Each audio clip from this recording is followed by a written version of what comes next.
Well, hello, Eastwind family. Thank you for joining us online for our January series called You in 5 Years.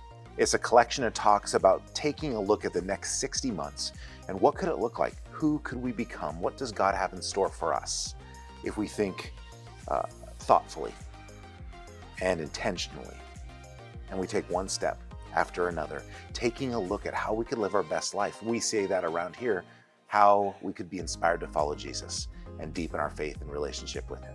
So it's a collection of talks over the entire month of January. We hope you'll join us for each one, that you'll put them all together because it's really one message, but we needed to give you a break in between. So we're going to do it over 5 weeks. Have a great day. It's great to be with you. I'm so glad you're here.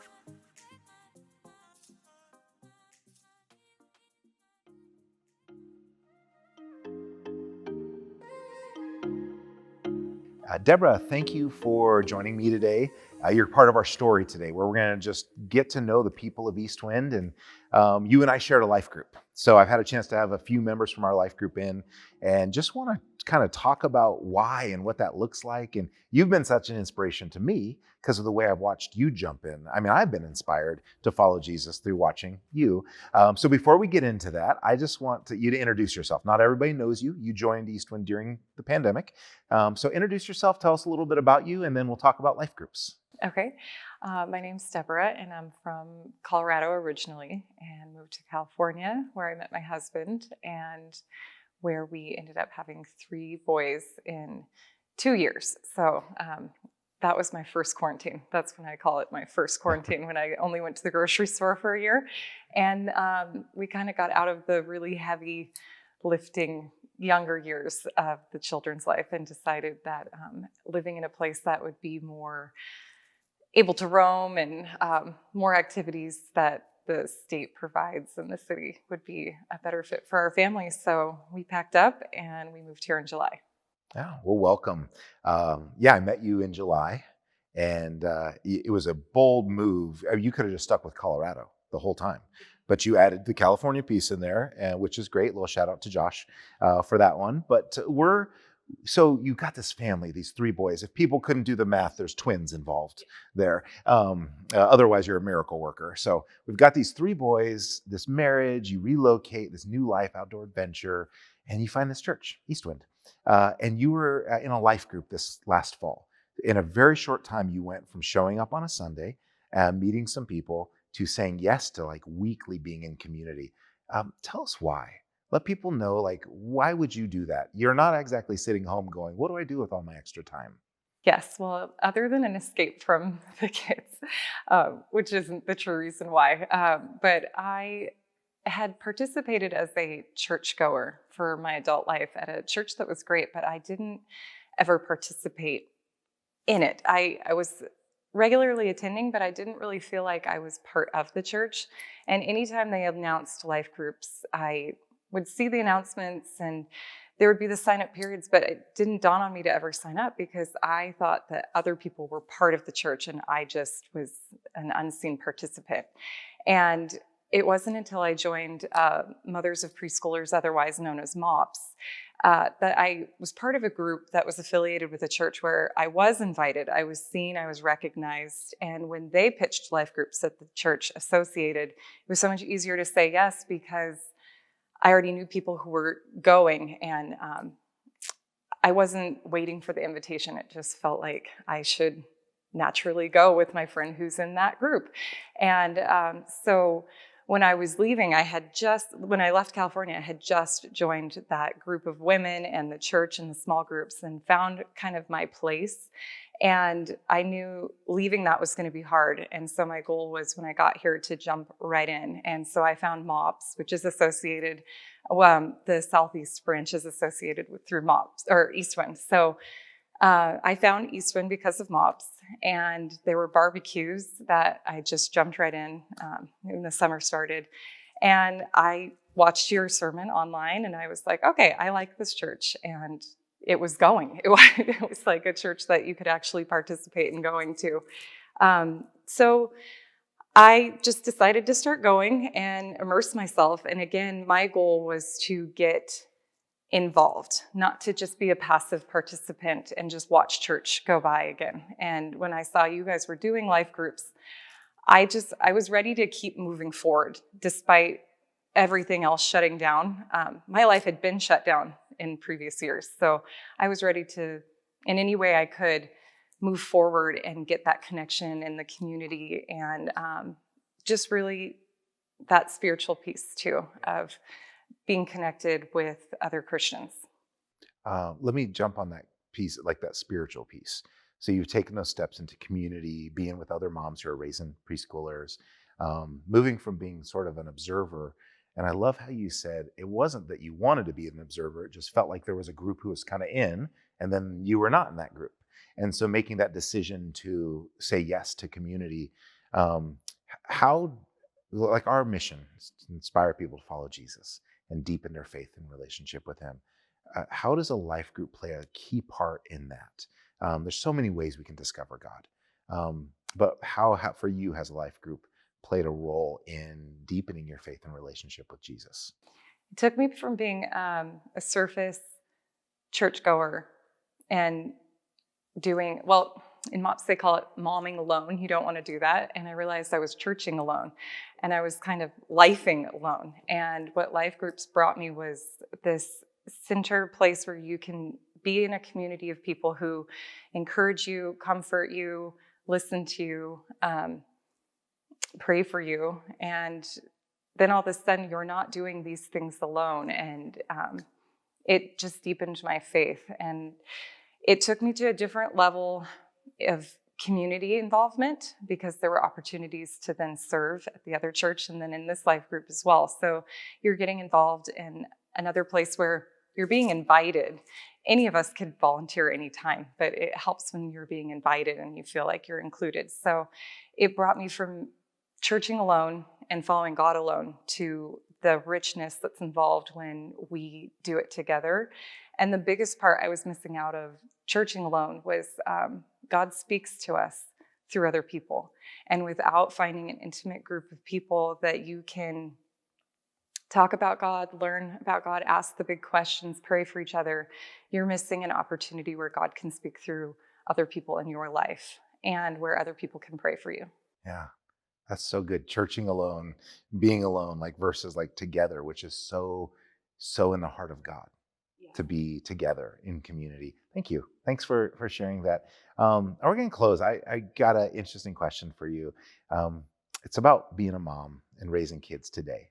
And so anybody watching, they may not be a mom, but we all know somebody who is. What would you like people to know about how they can support moms raising young kids? Just educate us, inform us. I think it's important we could know this. Oh gosh, that's a big question, because a mom in 2020 requires a science degree, a medical degree, a teaching degree. Yeah, it's complicated. And oftentimes you feel alone. So encouraging moms to find a group like MOPS. It's not required that you're religiously affiliated. So although you're listening to this because you're in church and you're religiously affiliated, it's easy to bring people in. It's one of the places where the barrier to get in doesn't mean you have to be a Christian, but it was just a wonderful place to have support. So encouraging women to find a mom group where they're not momming alone. And another way to encourage them, gosh, I just ask them if you can help. Yeah. And that's all. I mean, I'm almost asking that because I know you, and I'm asking for you in a way. Like, I want your church, this church, Eastwind, to be a place where all people. But I'm talking to a mom today, where moms say, "I'm seen. They know my story, and I'm invited to know Jesus, and I don't have to be perfect doing it." So thanks for sharing that. I think great introduction to MOPS. I hope any moms listening would reach out. We'll give some information about that. And thanks for being here today. I so appreciate you. You're very wise. You bring a lot of joy, and you have jumped in. And I think anybody who wants to experience the full life Jesus has to offer, they just like followed your steps and just jumped in, they wouldn't regret it. So thanks for your time today. Thank you. Yeah, if people are waiting for the invitation, here it is. Just jump in, and you're the only one holding yourself back from having a surface church experience to a really enriching church experience. And we all have that comparison we have in our mind of like, oh, well, those people go to that group and I'm not really part of that. And comparison is natural, but what we do with that really limits how much we get to engage. So just jump in, say yes. If you don't like it, the caveat in our group was you can stop coming after day one if this is weird for you or you don't like it. So it's not like you're signing a contract. Oh, cool. Thank you.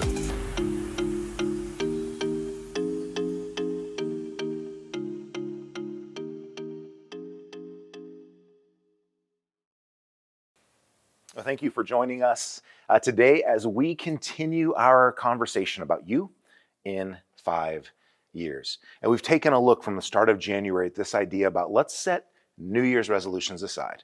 Let's set new minute resolutions aside, new second resolutions aside. Instead of going micro, let's go macro, and let's look at you 60 months from now. What do you want to happen in your life?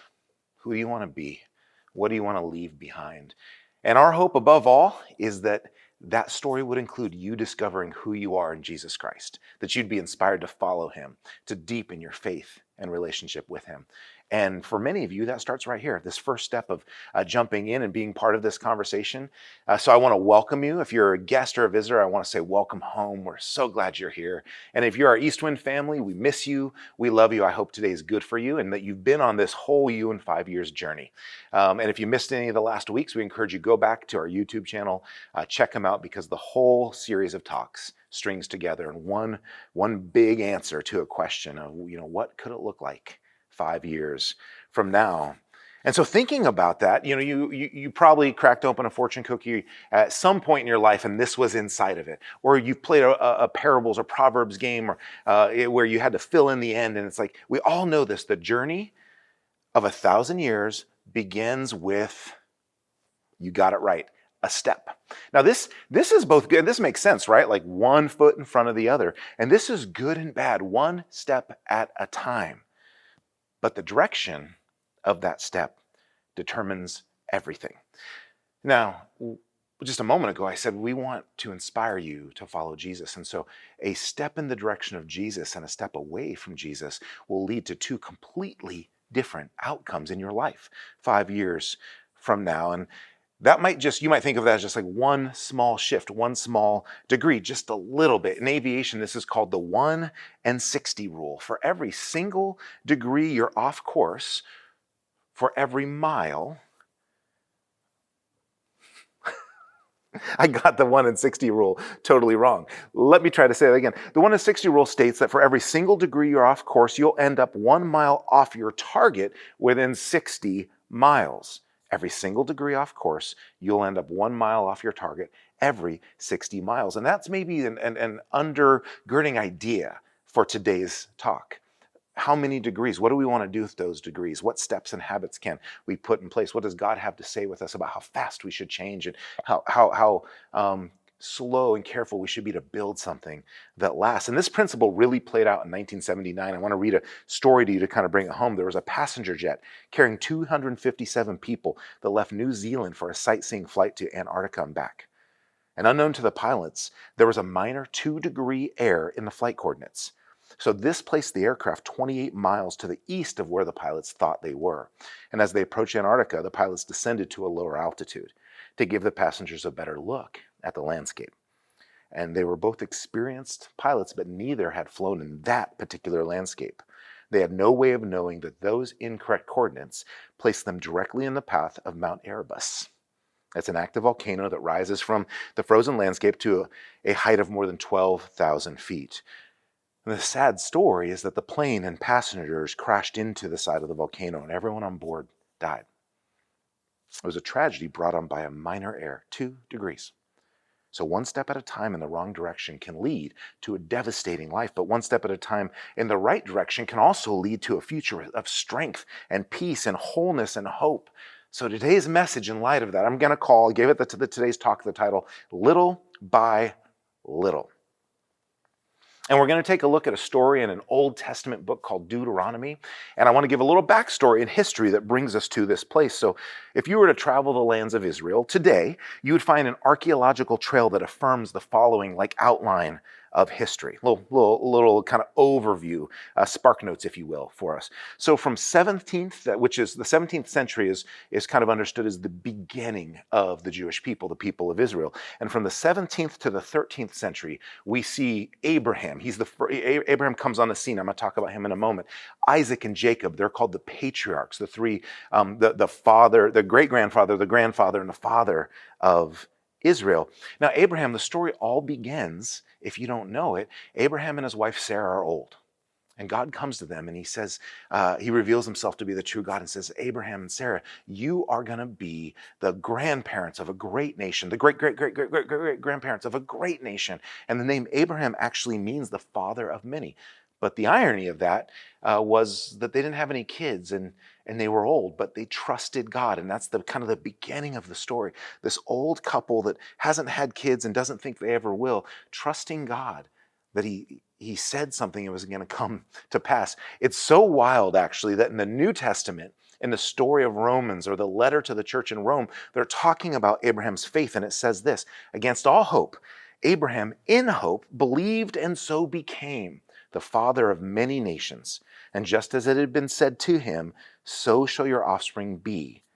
Like, you're going to have a lot of kids. Without weakening in his face, he faced the fact that his body was as good as dead, since he was about 100 years old, and that Sarah's womb was also dead.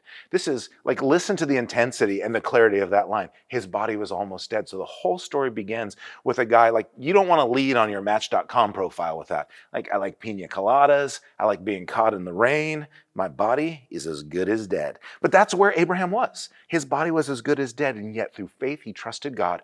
And Abraham had a son, Isaac. And Isaac had a son, Jacob. And Jacob gave birth to, Jacob had 12 sons, and those 12 sons were the 12 tribes of Israel, or make up the Jewish population and community today. So that's where it all starts. Now from there, though, after a period of time, they grow in number, and there's a huge famine, and they end up in Egypt. And then their story turns to 400 years stuck in slavery in Egypt, working for the people of Egypt, for being provided the bare minimum as they build Egypt's empire. And then we have Moses comes on the scene, and this incredible being set free. Now this is the first 300-400 years of Israel's history. And Moses takes the people of Israel, and God leads them out of Egypt and defends them against the people of Egypt to take them to something called the Promised Land. Again, this is all building to the story that we're going to be into today. But before they get to the Promised Land, they spend 40 years in the desert.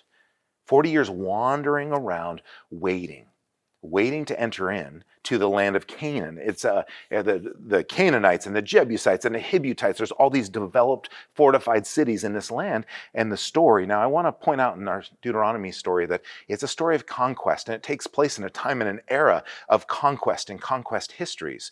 And it raises questions about what exactly is happening here, and where is God in this, and is God for this? And I want to invite you to look into the story and peer through it today to see the principle I want to get to, but don't feel like that's an inappropriate question. It's worth asking. I even love to dialogue about it with you. So what we find is the people of Israel are coming out of 40 years in the desert. It's the tail end of the 13th century BCE, and they're on Mount Nebo, which is currently Jordan, and they're looking down into the Promised Land, which is the current nation of Israel. And this is what we hear happens. Deuteronomy chapter 7, verses 17 through 23. Deuteronomy is a book of the Old Testament that's meant to call the Jewish people back to God and his way of life. So it starts, verse 17. You may say to yourselves, these nations are stronger than we are. How can we drive them out? And I just think right there, let's start and pause, because we have a question for you today. I want you to fill this in. The blank is stronger than I am. How can I drive it out? How can I drive them out? Now, this is a story in history and a story about nations, but we can take the principles and we can pause and say, what in your life? What, when you look ahead to the next 60 months, do you go, it's stronger than I am? And how can I drive them out? Think about that 60 seconds. We'll be back, and then we're going to look at how do we go about this.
Yeah, so the blank is stronger than I am. And at the outset here, we kind of introduce a fear question.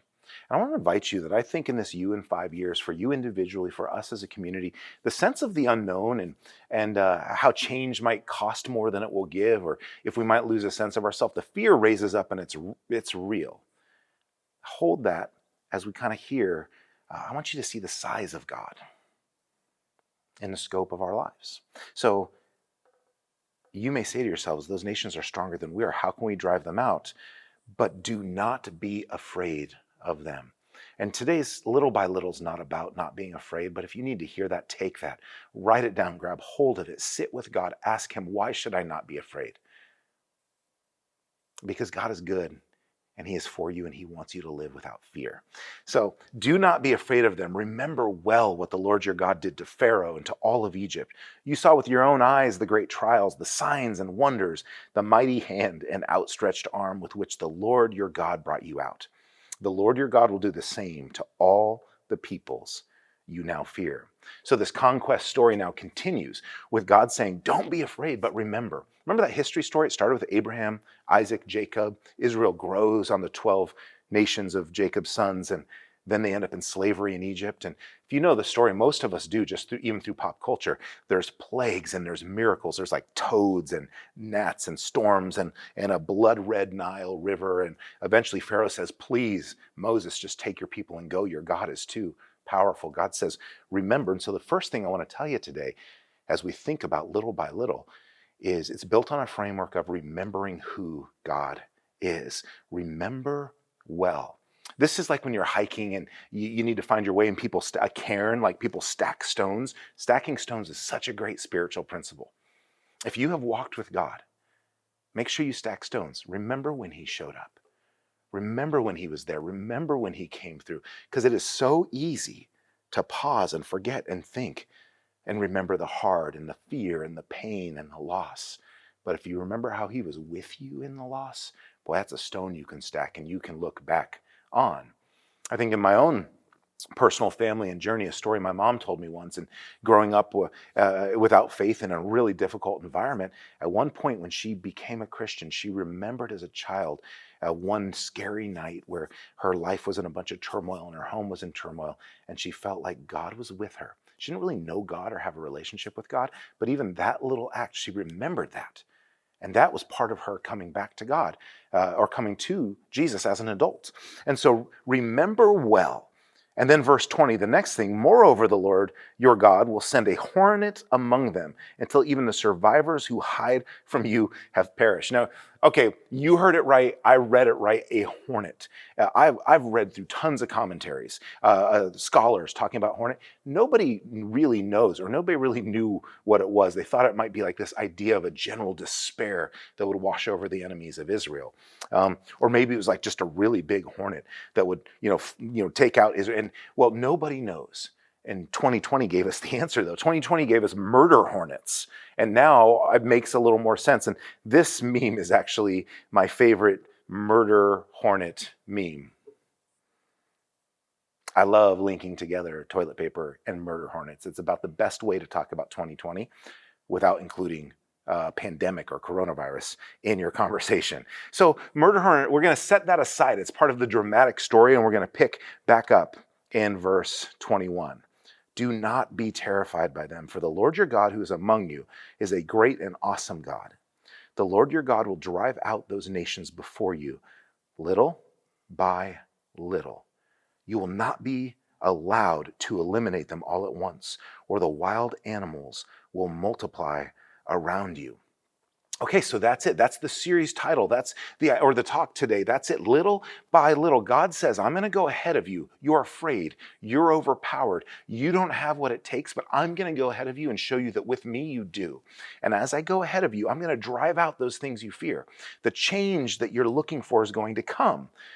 But I'm going to do it little by little. And I love the clarity, or you will not be allowed to eliminate them all at once, or the wild animals will multiply around you. It's this idea of like, look, God could just like all clear, and Israel comes off Mount Nebo. They go into the promised land to all these fortified cities, but they're still a small nation. And so they go in and they kind of occupy one city and they grow. And as they head to the next city, they go in and all their houses are filled with like bears and tigers and lions and the wild animals, the hyenas, whatever they are, they're there. And now they have a new problem. And I love this principle about like pace, this principle about restraint, this principle about go forward. Let's walk into what God has for us, but let's kind of ditch the mythology that if we could just have it all, everything would be fine, little by little. You know, what's that thing in your life? What's that thing that you believe if you had it, if it happened, you would be on like the next level? Like your life would just go to that next place. Boom, it's done. You've got it. That's the principle that this text in Deuteronomy is saying, whoa, whoa, whoa, whoa. First of all, if you gain it all on your strength, well, you're building something that's not going to last.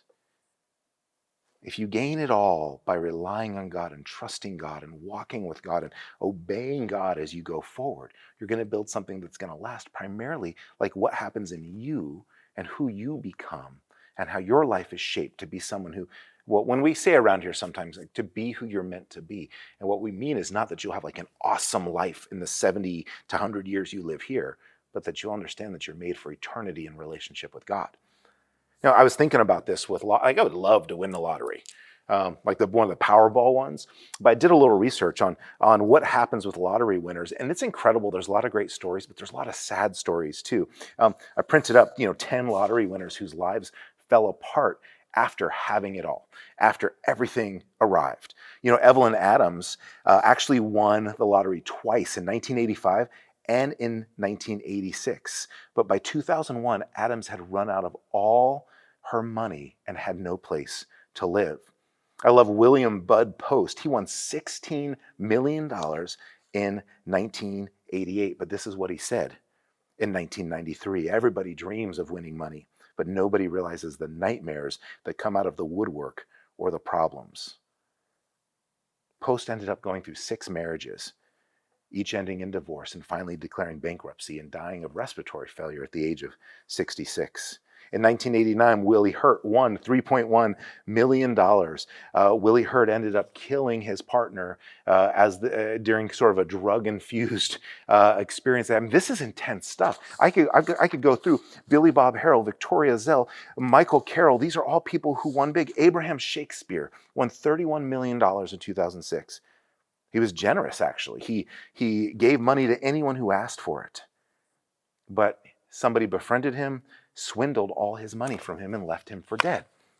Now, what a complex, interesting idea, because lottery's in front of us, kind of this tangible thing, like if I could win it all. But God would say, little by little, little by little. It's because he closes with these lines, but the Lord your God will deliver them over to you, your enemies, throwing them in great confusion until they're destroyed. And so I see the last thing, if we begin this with sort of naming what you're afraid of, remember well, the last thing I'd say is take action with God.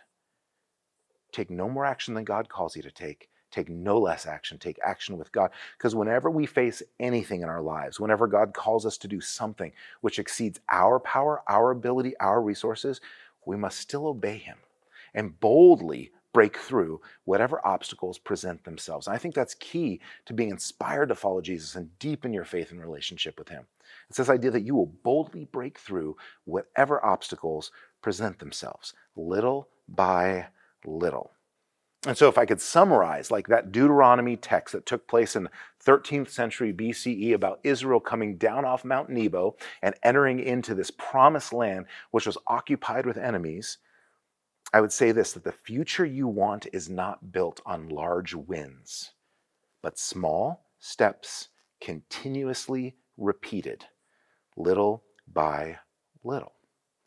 So we jump ahead to the New Testament, and we have Jesus sitting with his friends and followers talking about the kingdom of God, the way God rules and interacts and brings about reality for us. He's talking about the kingdom of God, and he tells a parable about a seed and a tree. Listen to this text, Matthew chapter 13, verses 31 through 32. The kingdom of heaven is like a mustard seed, which a man took and planted in his field.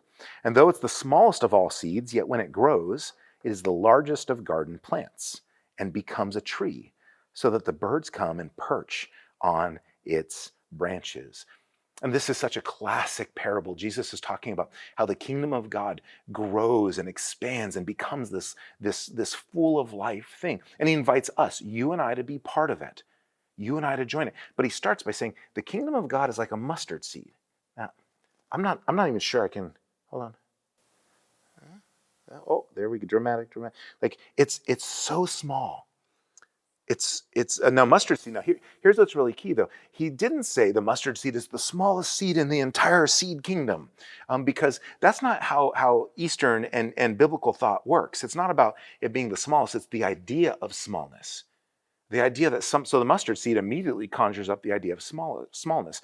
And as Jesus says, the kingdom of God is like a mustard seed, which a man took and planted in a field. Although it's the smallest of seeds, it's not making a scientific statement. He's telling us spiritual principle of smallness.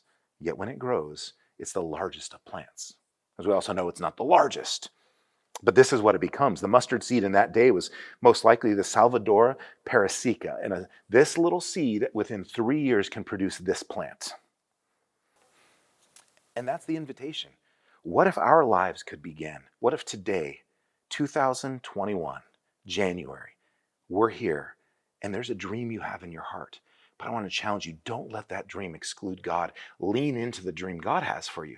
As little as a mustard seed, 5 years from now, what kind of plant can grow out of that? So I'm going to end by, I want to set up those principles, but I'm going to end by turning it practical and taking in some resources that have really impacted me. Because I know if you're like me, sometimes you go, I see a future ahead of me. How do I grow in my faith?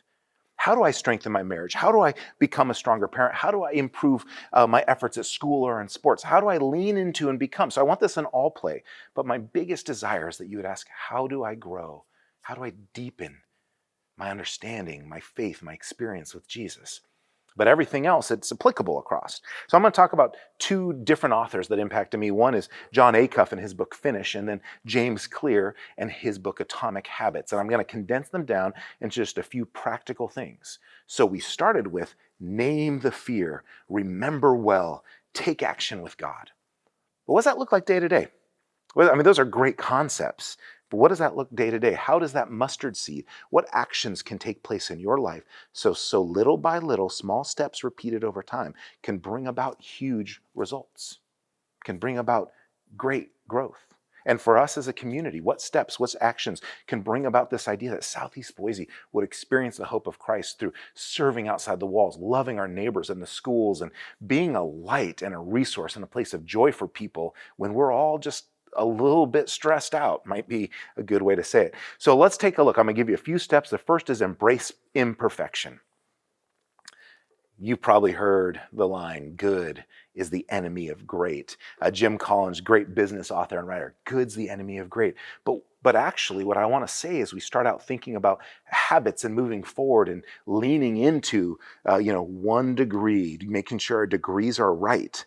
So over time, we end up where we want to, where we believe, where we see we want to go. The first is embrace imperfection. What if instead the idea is that great is the enemy of many goods? See, perfection limits you and I, but it's not even that we expect perfection of ourselves. It's that I think we fall under the myth that everyone else's lives are perfect or more or less perfect.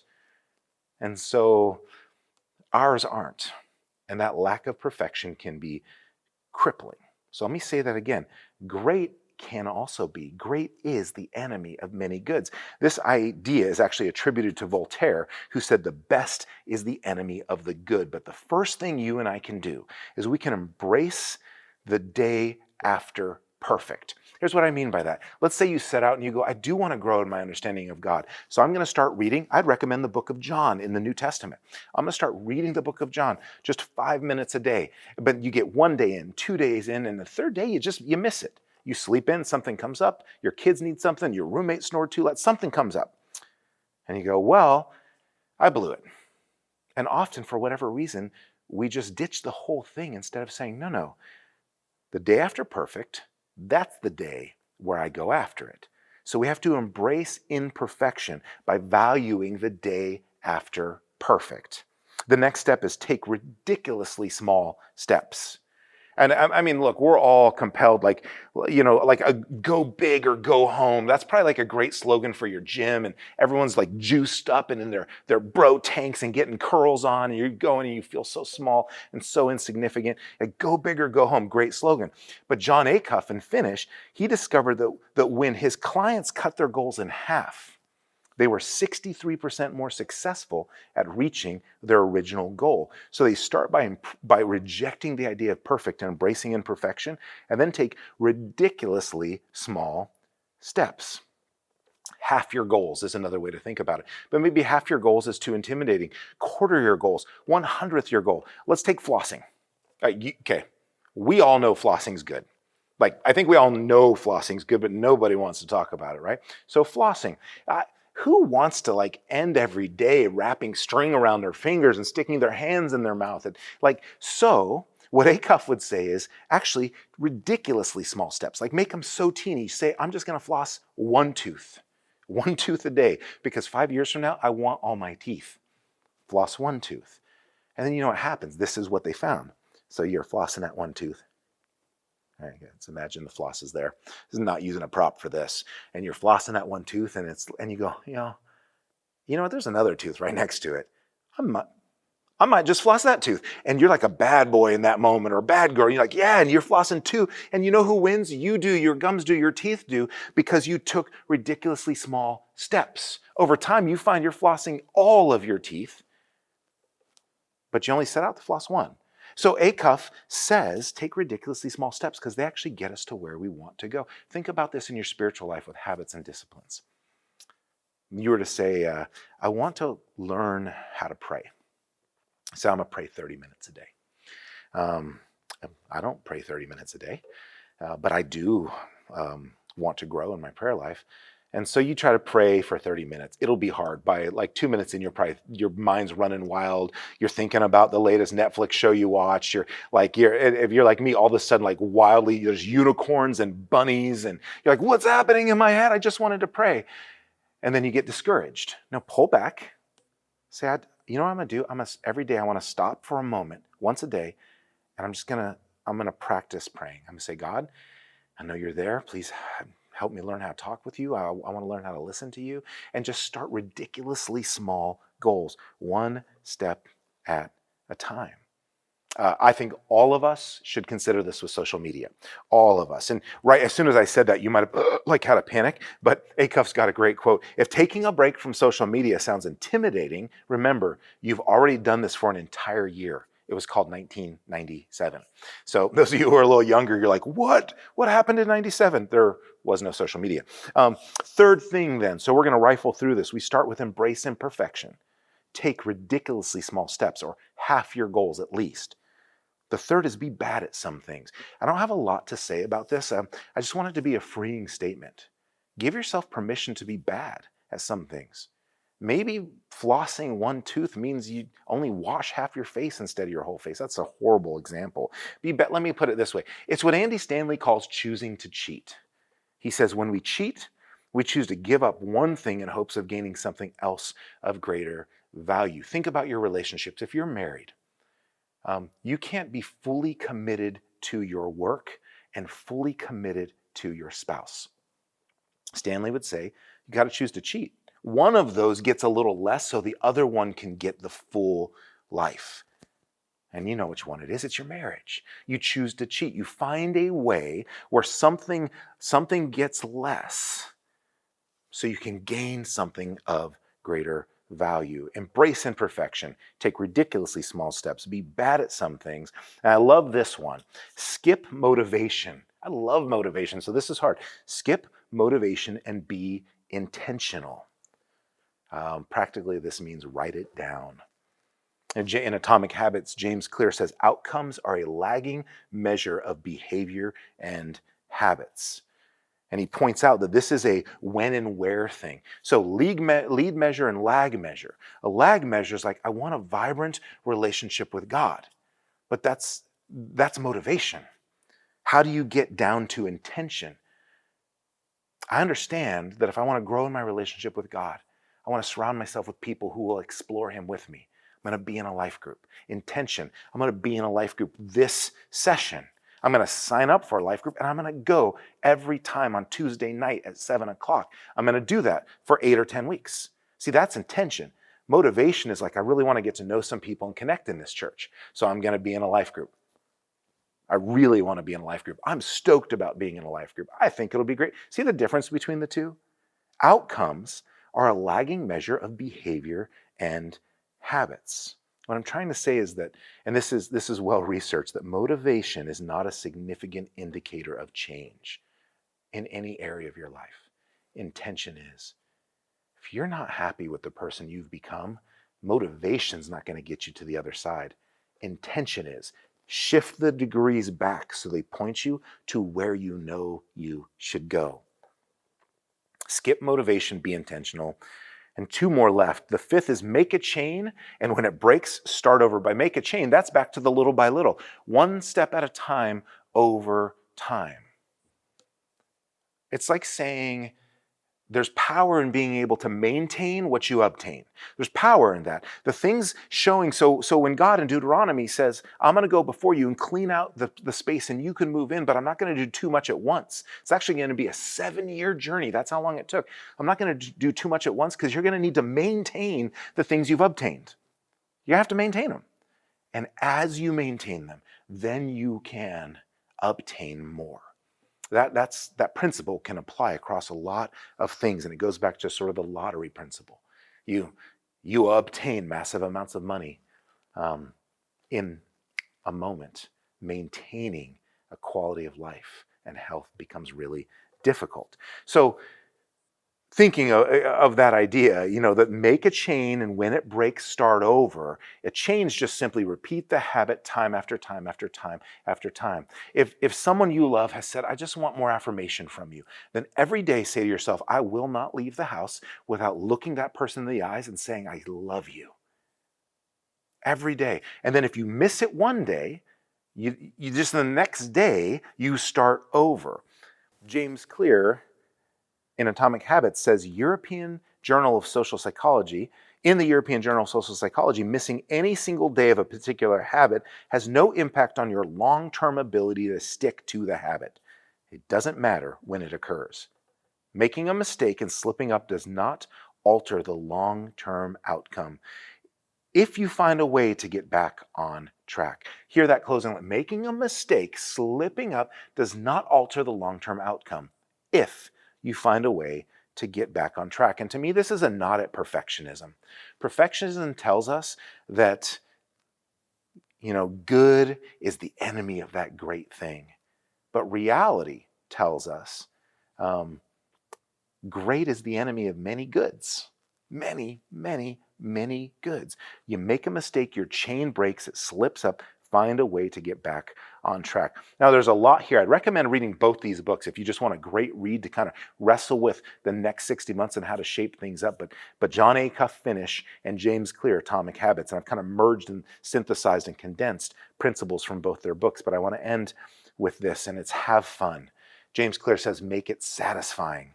So friends, life, even a life of deep, deep purpose and significance should still put a sparkle in your eye, should still fill you with joy and be a light to those around you. So in closing, I want you to think about change in your life. I've been upfront. My greatest desire for you is that the change you would experience is knowing the love of God, is letting it become part of your sense of who you are. And then as you draw close to Jesus, deepening your faith and relationship with him, you won't regret it. But this can also go down to just, that habit you've wanted to tackle year over year and you're discouraged by your inability to do it. Who do you want to be in 5 years? Think about change in your life. Which of these steps above have you tripped up on in the past?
Thank you for joining us today. You in 5 years, little by little. I want to remind you of the whole talk boiled down to just a sentence. The future you want is not built on large wins, but small steps, continuously repeated little by little. God meets you in that little. He's going to draw you into things. We do hope you'll join a life group in this season. That's a little by little step. Obtain some new ways of thinking, obtain some new ways of living, and then maintain those and see what God does next. Now we're going to end. I always end us with the same words. I want you to hear them. Call it a benediction, just a way to speak life to you. There are a lot of words used today, but I really want you to hear these. And then I hope you'll join us next week. D. Smith, our student ministry pastor, is going to be sharing the next leg of this You in 5 years, looking at morning and night and the rhythms of life. So friends, may you jump into the arms of Jesus, and may he push you out into the world. May you be healed as you participate in the healing of others. Not because you must, but because you may. This is why you were born. Have a great week, everybody. God bless you. We'll see you next week.